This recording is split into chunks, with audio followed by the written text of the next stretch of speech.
அதிகாலத்தில் ஸ்ரீ கைலாத்திலேயே நவரத்தினங்களான விடைத்த சிம்மாசனத்தின் மீது பரமேஸ்வரனும் பார்வதி தேவியும் கொடு வீட்டிற்கையில் பிரம்மா, விஷ்ணு, தேவேந்திரன் முதலான 33 தேவர்கள், 48,000 ரிஷிகள், அஷ்டவசுக்கள், கிண்ணரர், கும்புடர், கருடகாந்தவர், சித்திய வித்யாதரர், ஜனகாந்தரர், ஜனகுமாரர், தும்புரு நாரதர் மற்றும் உண்டான தேவரிஷிகளும் பிரதிதினம் வந்து பரமசிவனையும் பார்வதி தேவியும் பிரதட்சண நமஸ்காரம் செய்து கொண்டு போவார்கள்.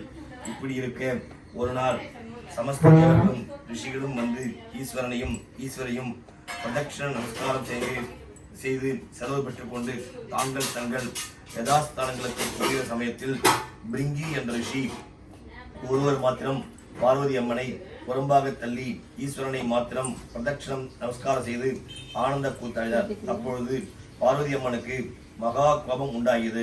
பிரம்மா, விஷ்ணு, ருத்ரன், தேவேந்திரன் முதலான 33 தேவர்களும், 41 ரிஷிகளும், கிண்ணரர், கிம்புருடர், கருட காந்தர்வர், சித்த வித்யாதரர், ஜனானந்தர், ஜனத்குமாரர், தும்புரு நாரதர், கௌதமர், அகஸ்தியர் மற்றும் உண்டான தேவர்களும் வந்து ஈஸ்வரனையும் நம்மையும் கண்டு வணங்கி போகின்றனர். இந்த பிரிங்கி மகரிஷி நம்மை புறம்பாக தள்ளி ஈஸ்வரனை மாத்திரம் நமஸ்கரித்திருந்தானே என்று கோபத்துடனே பரமேஸ்வரியை கேட்க பரமேஸ்வரன் சொல்கிறார், பர்வத ராஜகுமாரியே, பிரிங்கி ரிஷி பாக்கியத்தை கோரியவன் அல்ல, மோட்சத்தை கோரியவனபடியானால் எம்மை மாத்திரம் பிரதட்சண நமஸ்காரம் செய்தான் என்று சொல்ல பரமேஸ்வரி பிரிங்கு ரிஷியை பார்த்து, ஓய் பிரிங்கு ரிஷியே, உன் தேகத்தில் இருக்கிற இரத்த மாமிசம் நம்முடையதாச்சே, அவைகளை நீ கொடுத்து விடு என்று சொல்ல அப்பொழுது பிரிங்கு ரிஷி தன் சரீரத்தில் இருந்த இரத்த மாம்சத்தை உதறிவிட ஈஸ்வரி தன்னுடைய கூறாகிய இரத்த மாம்சத்தை எடுத்துக்கொள்ள பிறகு பிரிங்கி மகரிஷி நிற்க முடியாமல் அசத்தனாயிருப்பதை பார்த்த பரமேஸ்வரர், ஏன் பிரிங்கி மகரிஷியே, ஏன் அசத்தனானாய் என்று கேட்க பிரிங்கி பரமனை வணங்கி, பரமேஸ்வரா, அம்பிகையை நீக்கி தங்களை மட்டும் வணங்கியதனால் அம்பிகை கோபித்து அடியனுக்கு அளித்த தண்டனை இது என்று கூற பரமேஸ்வரன் மனமிறங்கி ஒரு தண்டை கையில் கொடுக்கிறார். பிரிங்கி மகர்ஷி தண்டை ஊன்றிக் கொண்டு மறுபடியும் பரமேஸ்வரனை நமஸ்கரித்து விட்டு ஆசிரமத்திற்கு எழுந்துள்ளார். பிறகு பரமேஸ்வரனை பார்த்து, நீர் ஏன் என்னை உபேஷை செய்யலாமல் இனி எனக்கு காரியம் என்னவென்று கைலாயத்தை விட்டு பூலோகத்தில் வால்மீக மகர்ஷி சஞ்சரிக்காய் நின்ற பூங்காவனத்தில் ஒரு விருட்சத்தின் அடியில் எழுந்து அறிந்தார். அத்திசையில் 12 ஆண்டு மழையின்றி உலர்ந்த வாடிமிருந்த விருட்சங்கள் எல்லாம் துளிர்த்து தழைத்து புஷ்பித்து காய்த்தும் பழுத்தும் இன்னும் அநேக பூச்செடிகளாலும் மல்லிகை, முல்லை, கோங்கு, இருவாட்சி, மந்தாரை, பாரிஜாதம், சண்பகம், சிறுமுல்லை, புன்னை, பாதிரி, வில்வம், பக்தி, துலபம் மற்றும் உண்டான சகல ஜாதி புஷ்பங்களும் விஸ்தாரமாய் புஷ்பித்து பரிமளத்து சுற்றிலும் 4 யோசனை விஸ்தீரம் பரிமளம் வீசியது. அந்த சமயத்தில் வால்மீக மகர்ஷி தம் பூங்காவனத்தை பார்த்து அதிசயப்பட்டு 12 வருஷம் மழையில்லாமல் உலர்ந்திருந்த விருட்சங்கள் எல்லாம் இப்பொழுது துளிர்த்து புஷ்பித்து காய்த்து படுத்திருக்கின்றன. ஆச்சரியம் என்னவோ தெரியவில்லை என்று மனதில் நினைத்துக் கொண்டு பூங்காவனத்திற்கு வந்தார். வந்தவர் சகல புவன கர்த்தாவாகிய பரமேஸ்வரி, பிரம்மா, விஷ்ணு வந்திருக்கிறார்களோ அவர்களை காண வேண்டும் என்று அந்த வனமெல்லாம் சுற்றி ஆராய்ந்து பார்க்கையில் ஸ்ரீ பார்வதி தேவி ஒரு வில்வ விருட்சத்தடியில் எழுந்தருளிக் கண்டு மூவருக்கும் முழுமையான தாயே, 33 தேவர்களும் 42,000 முனிவர்களும் ஒப்பற்ற தெய்வமாய் நின்ற பராசக்தியான ஈஸ்வரியே, நான் இத்தனை கோடி தவன் செய்தேனோ, இந்த பூங்காவனத்தில் எனக்கு காட்சி கொடுக்க கைலாயத்தை விட்டு பூலோகத்திற்கு நீ எழுந்திருந்தனவோ என்று மிகவும் வினயமுடன் தோத்திரம் செய்து வந்த காரணத்தை அடியனுக்கு திருவுளம் பற்றி வேண்டும் என்று வால்மீகி முனிவர் கேட்க பார்வதி தேவியார், வால்மீகி முனிவரே, ஸ்ரீ கைலாயத்தில் பரமேஸ்வரனும் நாமும் ஓர் நவரத்ன சிம்மாசனத்தில் வீட்டுக்கையில் பிரம்மா, விஷ்ணு, தேவேந்திரன் முதலான தேவர்களும் மற்றும் ஒன்றான மகா யோகியும் வந்து இருவரையும் நமஸ்கரித்து போவார்கள். பிரிங்கி முனி சுவாமியை மாத்திரம் நமஸ்கரித்து நம்மை புறம்பாக தள்ளினான். அப்போது இவனா நம்பி புறம்பாக தழுந்தென்று கோபத்துடன் என கூறன ரத்த மாம்சத்தை வாங்கிக் கொண்டேன். அப்போது பரமேஸ்வரன் அவனுக்கு ஒரு தண்டு கொடுத்தார்.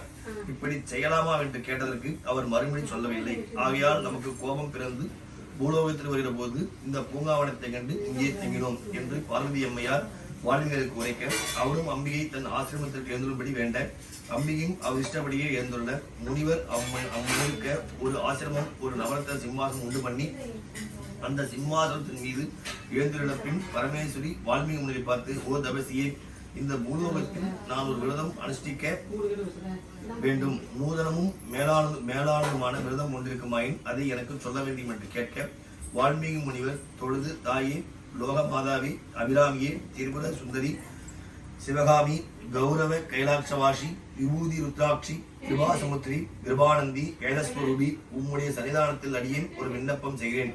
கோபமில்லாமல் கேட்டு திருவுள்ளம் பற்ற வேண்டும் என்று சொல்ல, அதன் என்னவென்று அம்பிகை கேட்க, ஜெகத் ரட்சிகையே, இந்த பூலோகத்தில் ஒருவருக்கும் தெரியாத ஒரு விரதம் உண்டு. அந்த விரதத்திற்கு கேதாரீஸ்வரர் நோன்பு என்று பெயர். அதை இதுவரையில் யாரும் அனுஷ்டிக்கவில்லை. நீர் அந்த விரதத்தை அனுஷ்டித்தால் இஷ்ட சித்தியாகும் என்று சொன்னார்.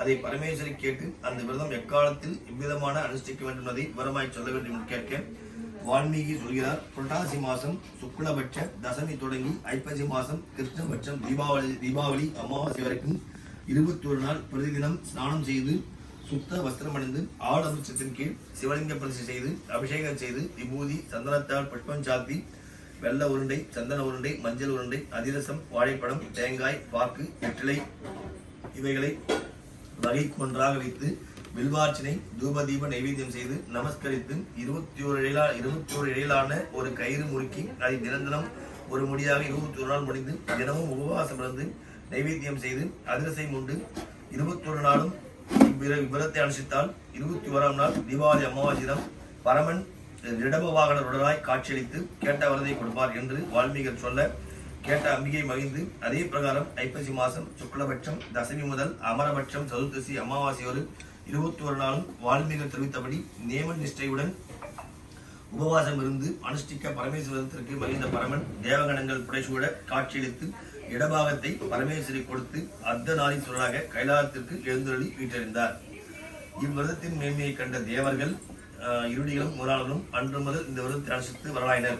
தேவகண்ணியர் அவ்விரதை கங்கை கரையில் அனுஷ்டிப்பதை பூலோகத்தில் ஓர் அரசனுடைய குமாரிலான புண்ணியவதி பாக்கியவதி எனும் 2 பெண்கள் தன் தகப்பன் நாடு நகர்ந்ததன் பயனாய் விவாகமாகாத கண்ணியர் கங்கை கரை வர அச்சமயம் தேவகண்ணியரும் பூசையை கண்டு அதன் விவரம் அறிந்து தேவமங்கியர் கொடுத்த நோன்பு கயிற்றையும் பிரசாதத்தையும் பெற்று வீட்டிற்கு போக வீடு அடையாளம் தெரியாமல் உச்சி வீடு மான மாளிகையாக மாறி அஷ்ட ஐஸ்வரம் பெரியருக்கும் புதுமையை கண்டு ஆச்சரியப்பட்டிருக்கையில் தகப்பன் தனது குமார்த்திகளை அழைத்துச் சென்று சுகமே வாழ்ந்திருக்கும் நாளில் ராஜகிரி அரசன் புண்ணியவதியும் அழகாபுரி அரசன் பாக்கியவதியும் மணந்து தம் பகுதிக்கு சென்று புத்திர பாக்கியமனத்துடன் வாழ்ந்து வந்தனர். இங்கனம் வாழ்ந்திரும் நாளில் பாக்கியவதி தன் கையில் இருந்த நோன்பு கயிற்றை அவரை பந்தய மேல் போட்டு மறந்து போனதன் விளைவாக பாக்கியவதியின் நாட்டை வேற்றரசன் கைப்பற்றிக் கொண்டு இவர்களை ஊரை விட்டு துரத்திவிட்டான்.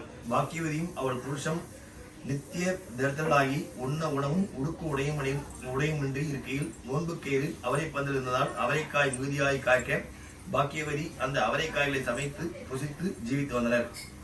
இப்படி இருக்கையில் ஒரு நாள் பாக்கியவதி தன் குமாரனை எடுத்து, அப்பா, நாம் நாடு நகரமிருந்து உண்ண உணவுக்கும் உடுக்க ஆடைக்கும் கஷ்டப்பட்டு கொண்டிருக்கிறோம். ஆகையால் நீ ராஜகிரிக்கு போய் உன் பெரிய தாயான புண்ணியவதி சகல ஐஸ்வர்யத்துடன் வாழ்வதால் அவளிடத்தில் நம்முடைய தற்கால நிர்வாகத்தை தெரிவித்து கொஞ்சம் திரவியம் கேட்டு வாங்கிக் கொள்வா என்று சொல்லி கட்டுமது கட்டி கொடுத்து வழி கூட்டி அனுப்பினாள். அந்த பிள்ளை ராஜகிரிக்கு போய் தன் பெரிய தாயாரை கண்டு தங்கள் வர்த்தமானங்களை சொல்ல பிள்ளைகளுக்கு நாளுக்கு நாள் வைத்திருந்த சில வஸ்திரங்களும் ஆபரணங்களும் திரவியம் முடிப்பும் கட்டமோதும் கட்டி கொடுத்து அனுப்பினாள். அதை வாங்கிக் கொண்டு சில தூரம் வந்த ஒரு குளக்கரையில் மூட்டையை வைத்துவிட்டு கட்டமுது சாப்பிடுகிற சமயத்தில் மூட்டையை கருடன் எடுத்துக்கொண்டு போய்விட்டது.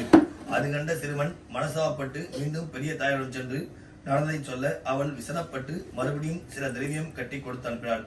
அதை எடுத்துக்கொண்டு வரும்போது வழியிலேயே ஒரு திருடன் வந்து சிறுவனிடமிருந்து மூட்டையை பறித்துக் கொண்டு போய்விட சிறுவன் துக்கப்பட்டு கொண்டே மறுபடியும் பெரிய தாயுடன் சென்று, அம்மா, நாங்கள் செய்த பாவம் தெரியவில்லை, 2வதாக கொடுத்த திரவியங்களையும் திருடன் பறித்துக் கொண்டு போய்விட்டான் என்று சொல்லி வருந்தும் சிறுவனை தேற்றி, குழந்தாய், உன் தாயார் கேதாரீஸ்வரர் நோன்பு விரதத்தை அனுஷ்டித்து வருகிறாளா இல்லையா என்று கேட்க, அந்த நோன்பு விரதத்தை அனுஷ்டிக்கிறதே இல்லை, முன்னே